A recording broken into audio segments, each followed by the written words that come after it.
Hello and welcome to the VeloNews cycling podcast supported by Jaguar. I'm Richard Moore. I'm with Lionel Birnie. Hello, Richard. And with VeloNews' own Andy Hood. Hello, fellas. Here we are at the tour.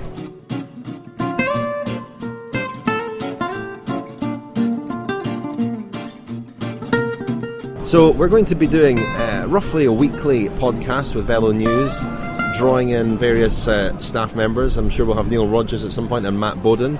Andy's got great knowledge not only of the American scene but also the Spanish scene, so we're hoping to pick his brains a little bit on, in particular, Alberto Contador and Alejandro Valverde and their chances at this year's tour. We've got little interviews with Greg LeMond picking his favourites, and also the American rider Danny Pate, who is riding his first Tour de France for Team Sky, his fourth in total I think, but his first for Team Sky.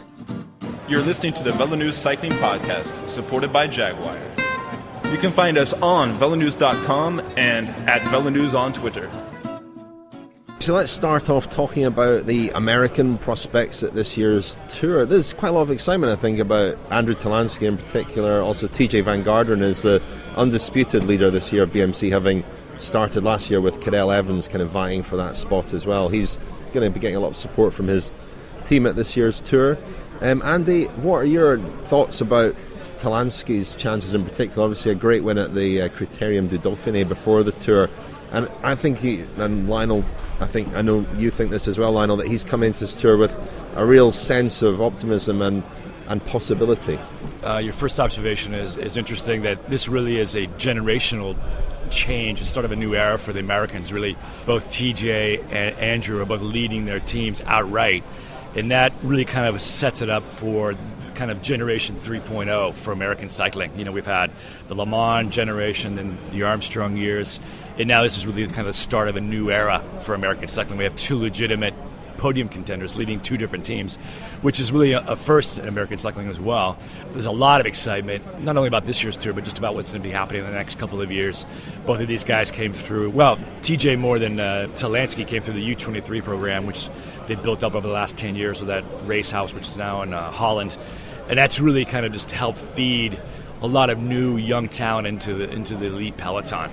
And Talansky actually came through a different way, kind of, you know, just fought his way into the pro ranks, was kind of not really in with good graces with USA Cycling when he was a junior, and just through his own stubbornness and hard-headedness, he fought his way into the pro ranks, which I think tells a lot about his character. But both of these guys are set up to have a pretty good tour. I think podium might be a reach for both of them this year, but you know, top fives possible. But like Talansky said yesterday, bike races aren't held on laps. Anything could happen, and he showed that at the Dauphiné. Well, I think that's the really exciting thing. That's what's teed this tour up so nicely, that in a straight fight, he knows he cannot really contend with Froome and Contador, perhaps even Valverde as well. But the way that Garmin have been approaching races this year and last year, with perhaps Charlie Wigalius deserves a lot of credit for this, coming up with a real kind of action plan, using very unusual, unconventional tactics, sort of old school tactics in a way. It creates all sorts of possibilities that wouldn't otherwise be there if it was just if the race just came down to the final mountain. Yeah, I think that's what they have to try to do. And as you pointed out, Wigalius has been a key factor in that. I think one rider that's going to be missing this tour, especially for Talansky, is a rider, Hejdahl. He's been key to kind of be the point man to help set up kind of these kind of raids or attacks that we've seen Garmin do. You know, Talansky or Hejdahl did that for Daniel Martin last year at the Volta a Catalunya. You know, he was on the attack, helped pull Martin into the lead at that stage in the mountains and the Pyrenees, and that's what Ryder did in the Alps the other day in the Dauphiné. But Hejdahl was Giro Welter program. I think the Garmin team is a little bit thin, I think, in terms of the depth of their squad, and I think that might kind of come back to bite them perhaps in the last part of this race, because they bring a pretty young, inexperienced team. You know, Miller's not on it. Garmin, I think, is always throwing convention to the wind. You know, that's been kind of the trademark of their team since they were first created. They outthought everybody on that last stage of the Dauphiné. And when you look at Talansky's kind of progression, he had a very solid but quite quiet Tour de France. He got in that break in the final week, didn't he? And sort of stole a few places overall and got himself into the top 10. I actually said on a previous podcast that he was 8th overall, but he was 10th overall last year. And prior to that, he almost won Paris-Nice, didn't he? But made a sort of quite a fundamental tactical error. But the one thing that strikes me about Garmin and about Jonathan Vaughters and Charlie Wegelius is that they are prepared to gamble. They're, what very few teams really throw caution to the wind in quite the same way they do. So even hinting in the press conference that they've got some tactical kind of magic up their sleeves, they are likely to be one of the teams that will really ignite the race in quite an imaginative way, I hope. Yeah, I think you're right about that. I mean, the team has always done things a little bit differently. And surprisingly enough, it actually works out in their favor quite a bit. I mean, I think no one expected them to win the Giro a couple of years ago with Hajjdal. Martin gets the Liège win. They just pull these big wins out of their hats every once in a while. And it says a lot, I think, for their program, because it's not your kind of traditional old school, build a team and run one clear captain. They always kind of throw a lot of darts at the dartboard and kind of see what sticks. This actually is kind of the first time Garmin actually has brought a team around one leader to the Tour, especially. So we'll see how that plays out for him. Do you think that's part of Jonathan Vaughters' kind of development of Andrew Talansky, is to put him in that position where he is the leader at 26 years of age and see how he copes with it? Yeah, I think it's part of that, like JV was saying yesterday, this is part of a multi-year program and approach to the Tour. Put Talansky in that position, let him get the experience this year, being a leader, carrying the responsibility of the team. Not so much pressure to really perform, whatever, if they get a top 10, that's great. As they announced yesterday, Talansky's 2 more years with Garmin, so he's their man for the Tour. Tommy Slacter is also probably worth mentioning in the Garmin Sharp lineup. He is a bit of a wild card, I think, trying to bag stage wins. Should have a few opportunities, maybe even here in Yorkshire on stage 2. But it is a team with quite an American accent, with Alex Howes and Ben King, and that team perhaps repositioning itself as more of an American team than the international setup it's been. Let's talk a little bit about Tejay Van Garderen as well. He's had a sort of slightly erratic season, but seems to be coming into a bit of form coming to the Tour. Last year he was hugely disappointed. Of course, there was a lot expected of him at the Tour last year, and he really fell apart in the Pyrenees and came good in the Alps. I remember he was almost won that stage at Alpe d'Huez, which Christophe Riblon won in the end. A thrilling finale when he kind of cracked within sight of the finish line and started pedalling through treacle. Very unfortunate, but obviously it's not about stage wins for him, it's about the overall. BMC always put out a strong team. What are you expecting from him at this Tour? Yeah, I think he said it best. If he can stay calm, stay out of trouble, and do his race going into the second half of the Tour, I think this Tour is quite a good course for him, having the hard stuff at the back end of the race. Key for him is to get through this first half of the Tour for any Tour contender, of course, but especially for Tejay, who kind of has perhaps a little bit of a thinner skin, perhaps especially compared to Talansky. He needs to be protected by his team, get through those cobbles, get through these first stages here at England. What's really in his favor is that final day time trial. I think if Tejay can get into that through the Pyrenees within shot of the podium, I think he's going to surprise a lot of people if he can get into that final time trial within shot of the podium, because I think that's going to really play to his favor. Guys like Froome, of course, can really count on that final time trial to make a big decisive factor on this race. We seen how aggressive Garmin Sharp can be, in Talansky. He's known as the pit bull, and when he had the chance of victory at the Dauphiné, he really went for it with real determination and aggression. Van Garderen, does he have that aggressive streak as well? Does he have that sort of mental toughness? Yeah, I think he probably is. His racing style is a little more classic GC style. Save it all for the last climb. Perhaps a little more calculating. The general consensus is perhaps that Tejay has the better motor engine of the two, and Talansky has perhaps the better head or heart. People compare actually Talansky to Armstrong. And Eno, in terms I've heard him compared to Eno as well. Yeah, in terms of character. He's a very strong-willed character. Just to be clear, that's comparing him to Armstrong in terms of character. Yeah, that's right.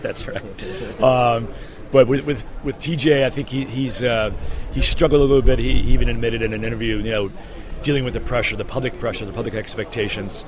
I think he's become more mature over the last couple of years, grown into that role as being a leader within the team, but also being as a kind of a public figure. I know for a while there he took off. He closed a Twitter account. He didn't like that negative feedback he was getting just from the random punters by criticizing him and stuff like that. I mean, no one does. hey, we're all in the same boat there, TJ. Let's hear a little bit from one of the other Americans riding the Tour, Danny Pate. Perhaps a surprise selection for Team Sky, but a welcome one, I think, as far as a lot of people are concerned. He's a very refreshing presence, very refreshing voice on the aforementioned Twitter as well. We'll look out for a few cryptic but pointed tweets from Danny Pate throughout the Tour, well worth following. But here's Danny talking on Thursday evening's team's presentation in Leeds about the upcoming Tour. So Danny, congratulations on your Tour selection. You pleased to be here? Oh yeah, I mean it was my end goal all year, and I'm really looking forward to it. Was there any particular ride performance you did, or was it just been your sort of consistency this year that you think has earned you the place? It's definitely the Dauphiné. I mean, I was pretty good all year, good enough to be on that team, and then I was really good there, and that helped me get my spot on the team. This is your first Tour ride for Team Sky, isn't it? First with Sky, yeah. And you've obviously got a huge job to do the next few weeks, but what would it mean to you to be part of a team that's gunning for the yellow jersey? It'd be amazing if we're able to win, and it's something that I haven't been a part of. This will be my fourth Tour, and I've been on teams where we won stages and had success, but not like that, So it would be a big accomplishment. And what's your specific job on the team? If and when we get the lead, riding the front on the flats, and then trying to do as much I can on the climbing days also. And there's some of us that do work earlier than others, and I'll be one of the earlier guys. You and Kirienka perhaps are doing a lot of the Me and grunt work. Zabi will probably be first to ride, and then Kiri and Lopez or G. Not sure which way. It'll just depend on some of the days. And this is a good group of guys. You obviously know them pretty well now. Is that a happy camp? Yeah, I think it's a great set of guys. It's the same set we rode in Dauphiné plus Birnie. Almost every guy on this team has been on the team for a while, other than Neve, and he's integrated really well, and he's been riding with Chris and Richie and all those guys all year long. So, but 3 hard weeks ahead. Are you looking forward to it? Oh, for sure. Yeah, I mean it's not going to be easy, but once you kind of get into it, the reward is worth the risk. You're listening to the VeloNews Cycling Podcast, supported by Jaguar. This is your 18th Tour, isn't it? Yeah, 18th Tour. Coming of age Tour for Andy Hood. Yeah, it's hard to believe sometimes I'm still around. But my first Tour was amazing, 1996 Reese beating Garderen. A vintage tour. It was a good one to start with, just in terms of just all the everything that was so exaggerated in that era. And I was really green, and I really didn't. I was just a newbie jumping into the wasp nest of what professional cycling was. And it's been interesting just to see how this sport has evolved and changed. Anybody that's been close to the sport, had so many ups and downs in so many different ways. But it does kind of has its eternal charm. I'm personally a bigger fan of the Giro than the Tour de France, but the Tour, of course, is the measuring stick of professional cycling, and it's always what one journalist said to me quite a few years ago. You get disillusioned with all the doping stories, and you realize that perhaps all these guys were all just doped to the gills. And a colleague said to me, he goes, no, you can't look at it like that. You can't judge it on a personal. You have to look at it for the stories that this sport gives, and the stories that come out of cycling. I mean, they're so good you just can't make them up. And it's a sport that just keeps giving and giving and giving. It is a sport that keeps giving. So here we are in Leeds. We're looking ahead to the opening weekend at the moment. This should be going out, this podcast, just before. But we'll look ahead to the race as a whole rather than these 2 days. But we've spent a few days here now in Yorkshire. Andy, is it your first time in Yorkshire? It is indeed. What are your impressions? Well, it was interesting. We were out last night, had dinner in downtown. Downtown Leeds. Yeah, it's exciting. We had a few pints. I have to say, compared to the reception this tour is getting, I've only been last night briefly downtown and basically just from the press room to my hotel. And I don't know, it's surprising me that I just don't get the sense that the whole community is terribly excited about this race. I mean, that's just my initial superficial impression comparing it to the Belfast Giro Partenza, which was absolutely spectacular. I've never seen a community get its arms around a bike race like Belfast did. Perhaps it's unfair to compare the two, but Belfast was absolutely stunning in terms of the whole community was behind it. Everything was literally bathed in pink. You could feel a real sense of excitement. And just here, I mean, I think the crowds will be huge, and we can judge after this weekend. But I'm kind of surprised. I was expecting a little bit more. Interesting, because I think I've had the opposite impression, but I think that buzz is perhaps more apparent outside of Leeds, which is quite a big city. Certainly I spent a night in York, and York was taken over with tour fever, and I think the smaller villages and towns, certainly on the route, have really embraced it in a way that I think people will find quite impressive and quite staggering when the race gets underway. I'm quite surprised. Do you think that as well, Lionel? What are your thoughts in Leeds? Do you feel that Leeds has got it? Yeah, I think it's in common with when the Tour visits a big city in France, Lyon or Bordeaux, and you kind of feel that the Tour is in one corner of the city. It's a bit like that here, whereas when it goes to the smaller towns, it does completely take over. And I think we get so trapped on our kind of almost like our red routes from hotel to press centre and where the race is taking part. But I'm sure when we get out into certainly Harrogate tomorrow, I think the finished town of the first stage will be it will be completely swamped by the Tour de France, because it's not a particularly large town. So that's probably the best place to judge it, I think. But I agree with you about Belfast. That was just stunning. But I think because it's a smaller city, the race had more of an impact. And Leeds has probably had, they've got a major football club here.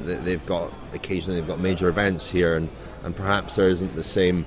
Belfast probably has fewer major events, I guess. Soccer club. A soccer club. Sorry, yeah. This is an American accented podcast. We should be doing American accents, shouldn't we? Really. Let's not offend anyone. No, let's not do that. Let's hear from an American legend, Greg LeMond, who Daniel Freeb and I sat down with the other day, and we tried the impossible with Greg LeMond. We tried to do a quick fire round of questioning, and anybody who's encountered Greg LeMond before, lovely guy that he is, will know that quick fire is not his strength. So we gave it a go. Asking him for some of his tips and favourites for the Tour de France. Who's going to win the Tour? One word, Greg. One name. Or 2 words. Yeah, 2 words. Chris Froome. I want to say Contador, though. Who, Greg, will be the best placed American? I don't want to pick riders, but I think Talansky.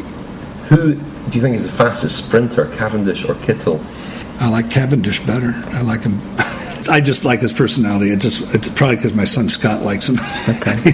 I watch watching the sprint stages. It's exciting. But Kittel is obviously a young, very powerful sprinter. But I heard my wife told me something about Cavendish's crank was changed out last year. Left and right was different size, and that could affect the performance. But I actually think Cavendish. I always look at it when sometimes riders have a really good year.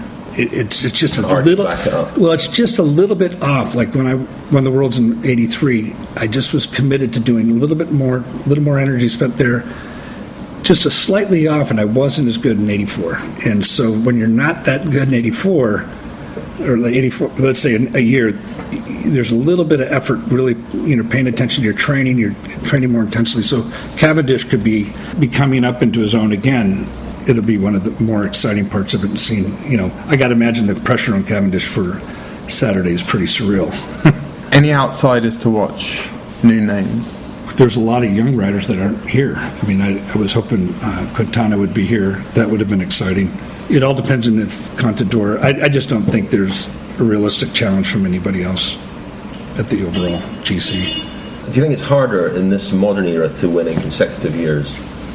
I always love that bit. It's harder now than it was yesterday. And I think of that when I turned pro, and it's harder now than I'm racing. But Eddie Merckx just ended like 4 years before. And really, imagine a racing career that lasts 14 years. So there is no period of harder or easier. It just is. So it is kind of whatever it is. It's whatever you're thrown. That's what athletes, sports are like. It's whatever's given to you. So I don't think so. I think it's all a matter of the rider and the talent. It's the same psychological pressure. I don't know. It had to be just as hard to come back to back. It all depends on the rider. I think no matter what year you're at. And who, Greg, are you most looking forward to seeing, catching up with? Hino he's always here, of course. Guimard is always here, working for RMC, the radio station. I want to see Guimard. Yeah. When was the last time you saw him? Well, we talked last year. He was on the radio, and I was trying to get to him. He was working another truck, and I was trying to get to him, but I got pulled left and right and never got to see him. So I think my wife communicates with him on Twitter. Yeah, she communicates with everybody. I'm not on Twitter, so. But Guimard would be fun to talk to. Thank you very much, Greg. We hope we'll catch up with you again during the tour. Maybe for a game of golf, he said, on the rest day. That won't involve you. You can carry my bag, right? I brought my bike. I'm actually going to ride my bike here. Yeah. It's an electric bike. It's got a good motor. Electric bike. So this way I could do the whole stage in advance, do it at 50, 60 Ks an hour. You serious? No. No, I brought my bike. My bike. Okay. You're listening to the VeloNews Cycling Podcast, supported by Jaguar. You can find us on VeloNews.com and at VeloNews on Twitter. So that was Greg LeMond. This is the VeloNews Cycling Podcast, supported by Jaguar, and we will be bringing you a weekly podcast throughout the Tour de France with a bit of an American flavour to it with the contributors from VeloNews. We're with Andy Hood today, and you heard there from Greg LeMond, who's a Eurosport ambassador at this tour, covering the whole tour for Eurosport. It will be, assuming he completes it, it'll be his first completed tour since he last finished it in 1992 when he was 7th. He did ride again in 94, but sadly retired, and that was pretty much him finished with the sport. It's actually really good to see him back and embraced by the sport. I think it's great for American cycling that he's back into the sport. There's all that acrimony between him and Armstrong, and he was obviously a lot of issues there that came up between Le Mans during those years. He was very embittered with the sport. So to have him back and what he represents for American cycling, to have him embrace the tour and be back in the race, it's a huge impact, huge significance for American cycling, because the sport is really having a renaissance again, kind of a rebirth, trying to find its way again after all the Armstrong scandal, which, for the United States was probably one of the biggest sports scandals in American sports history. It was the fall of Armstrong. And the sport is still grappling with that, trying to come to terms with that, trying to move on. And by having Le Mans here at the Tour is huge significance. You can't understate that. To have him sort of reinstated in the public imagination as America's only Tour de France winner as well is symbolically huge. He did his reputation took a real battering during the Armstrong years because he spoke out against him, and clearly the Armstrong lobby was pretty powerful. I'll make a shameless plug here for the film of Slaying the Badger, which is my book, which is showing on ESPN during the Tour de France on the 22nd of July. That covers Le Mans' battle with Bernard Hinault in the 1986 Tour de France, and Le Mans obviously and Cathy feature very heavily in that film. You're listening to the VeloNews Cycling Podcast, supported by Jaguar. Let's, in this final part, turn our attention to another specialism of yours, Andy, the Spanish cycling scene. You live in Spain, and you follow that scene very closely. Alejandro Valverde and Alberto Contador are two of the favourites coming into this race. They've both returned to their. Do you think they've returned to their best form this season? I would say clearly both are on excellent form going into this tour. Obviously, Contador is back at his best level that he's been in a couple of years. He's been having that kind of sky-like spring, really. Where he goes to every race, he's either winning or second place in every stage race he started this season, which much like Wiggins and Froome did in 2012 and 13. So I've been curious to watch how Contador kind of needed that for his confidence and to kind of show that he was capable of kind of taking on Froome and raising his game from what was really a disappointing tour last year for Contador. Just got really shelled for the first time, when he was racing the Tour to win for the first time really in his career. And meanwhile, Valverde, I think, to me, is the total dark horse of this tour. I think Valverde could actually win the Tour. having the time trial late is going to help him because he just won the Spanish time trial championship last weekend. By having that final time trial last will help him because the idea is the final time trial decisive, the markings aren't as great, the differences won't be as great because people go into that more tired. And having the Pyrenees be really the decisive stages, which suit Valverde more than anybody really in the peloton. So I think it's going to be interesting to see the Spanish riders try to take on Froome, try to take on Sky, and see if they can beat him. I thought Alberto Contador in the Tinkoff Saxo press conference had a sort of quiet confidence about him and was just deflecting all of the pressure onto Froome and saying, no, Froome's the favourite, Froome's the strongest, Froome's the best. And when we saw Sky yesterday, he was doing very much the same thing, but Froome didn't have that same aura. I think Richard made the point when we were talking yesterday that Froome seemed a lot more confident last year than he does this year. Contador almost has nothing to really lose, and he can go into the race and take the aggression to Sky in particular, and see how it pans out. There's no onus on him really to kind of make the running, which in a kind of odd way gives him that impetus to do so, I guess. Yeah, I think it's an interesting observation because, as you well know, Sky likes to control the race, completely dominate until the final climb, and then let those guys turn on their SRMs and pedal, spin away to the top. And I think that people have tried to figure out how they can take on Sky. That means it have to be a very aggressive race. Reese, for better for worse, a figure in the sport as well, whom I think has a pretty good mind for how to race. Last year, even when Contador wasn't at the same level of Froome, they took it to Froome every day. They tried everything they could do because they knew they couldn't beat him on the final climb. So they tried to attack him on the flats, they tried to attack him on the descents, they tried to attack him every way they could.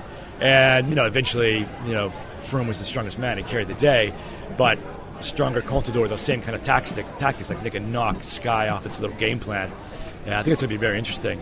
But I've also heard, maybe you guys know this better than me, is that I've heard that Sky is going to almost, they've changed their game plan a little bit. They just want to kind of go out of the mountains just tied with Contador and then hope to beat him in the final time trial, trying to take the pressure off themselves a little bit to have to control the race so much. I don't know what buzz you're getting from those guys, though, on that.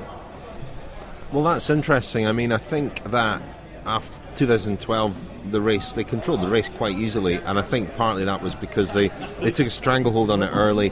Teams were then fearful of them. I think that fear has gone in the last couple of years, and I think Sky will try and avoid, as most teams do, having the responsibility for controlling the race for as long as possible. Especially this year, I think it's a very unpredictable race.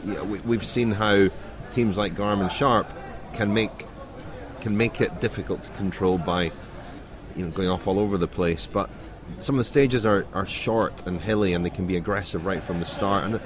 And I think back to 2011 and the stage to Alpe d'Huez, which followed the previous day to the Col de Galibier, which won by Andy Schleck. The following day, Alberto Contador, who was really almost out of it by then, it was a very short stage, it was 87 miles or something. He went back up the Galibier, finished up Alpe d'Huez. Contador was aggressive right from the start, and it really blew the race to smithereens. He ultimately didn't get the reward that he perhaps deserved that day. I don't think the form was there. Pierre Rolland won the stage. But ever since then, it's kind of established a blueprint for these short stages, and there are a few this year, including one in particular in the Pyrenees, which I think could be decisive. It's not just the short stages, it's the nature of the stage. I think Christian Prudhomme over the last number of years has created a race that favours bike racers, people who really want to take the upper hand and take the race to the opposition. And if you look at that first phase of the race up to the first rest day, and Charlie Wegelius of Garmin Sharp made the point that there's plenty of opportunities in those stages. There's this first Sunday stage in the Yorkshire Hills is a bit like a Liège-Bastogne-Liège. Then you've got a stage that's like a Paris-Roubaix light. So you look at Contador, you look at Valverde, they're going to be strong particularly on Sunday, and probably won't have too much to fear on the cobbles because they've got good teams behind them that will be able to cope with that. And then into the Vosges mountains, which they're not as glamorous and as dramatic as the Alps and the Pyrenees, but I think there's a lot of danger lurks there, particularly the opportunity for some kind of ambush, a bit like we saw Valverde have terrible luck on the crosswind stage last year, and that cost him a place in the top 5 probably. Anything could happen on those kind of days, so it's going to be one of those great tours where, you know, we're all driving to the finish, and then you get to the press room to find out what's kind of been going on, and waiting for the TV coverage to start, and you realise that the race is really happening when you kind of least expect it. Yeah, I think it's by having the time trial on the penultimate day sets up for a great tour, because you know, as you said, in 2012, you know, this big long time trials, guys, Froome weekends, they just take the yellow jersey, and then it's a fight for the podium. So I think this year's tour, as you said, is set up for a really exciting race. Shall we leave it there for our first VeloNews cycling podcast? You can obviously find VeloNews at VeloNews.com and at VeloNews on Twitter. You can find us as well at cycling_podcast and thecyclingpodcast.com. We podcast every day with the Telegraph Cycling Podcast, supported by Jaguar. And as I say, we'll be here every week with VeloNews doing a special, usually American-flavoured podcast. So thank you very much, Andy. Thank you. Enjoy your 18th tour. Thank you very much. Give you a birthday cake at some point. It'll be a good one. Lionel, thank you. Thank you, Richard.